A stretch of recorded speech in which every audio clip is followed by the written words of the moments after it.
Tanda kiamat, kabut akhir zaman.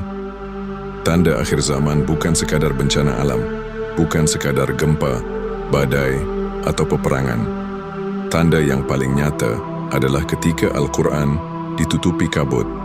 Kabut itu bukan asap yang menutup mata, tetapi hijab yang menutupi makna wahyu. Manusia masih membaca mushafnya, masih melakukan ayat-ayatnya, namun hakikatnya, mereka tidak lagi menjadikannya imam. Allah berfirman dalam Al-Quran surat Ad-Dukhan ayat 10 dan 11. Maka tunggulah hari ketika langit membawa kabut yang nyata yang meliputi manusia. Inilah azab yang pedih. Rasulullah juga bersabda tentang tanda-tanda besar sebelum kiamat, salah satunya kabut. Sesungguhnya tanda-tanda kiamat itu adalah terbitnya matahari dari barat, keluarnya binatang dari bumi, keluarnya Ya'juj dan Ma'juj, Dajjal, Isa putra Maryam, 10 tanda, dan diantaranya adalah Ad-Dukhan, kabut asap. Muslim, Ahmad, At-Tirmidzi. Kabut inilah yang membuat manusia kehilangan pandangan yang jernih terhadap wahyu.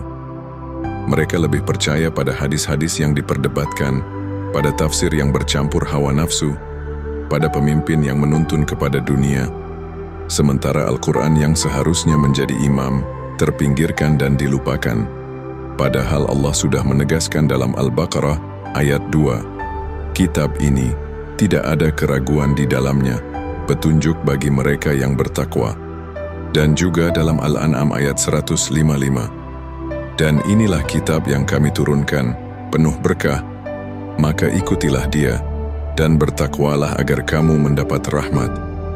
Disinilah tugas Imam Mahdi, bukan membuat kitab baru, bukan pula membawa ajaran lain, tetapi meniup kabut yang menutupi Al-Quran, agar cahaya wahyu kembali nyata, agar manusia kembali melihat imam yang sesungguhnya.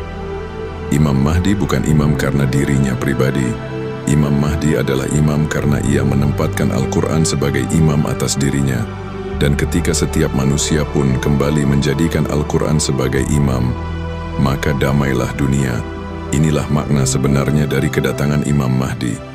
Ia datang agar Al-Quran tidak lagi menjadi kitab yang terikat sejarah, tetapi kembali hidup sebagai cahaya, sebagai petunjuk, sebagai imam bagi seluruh umat manusia.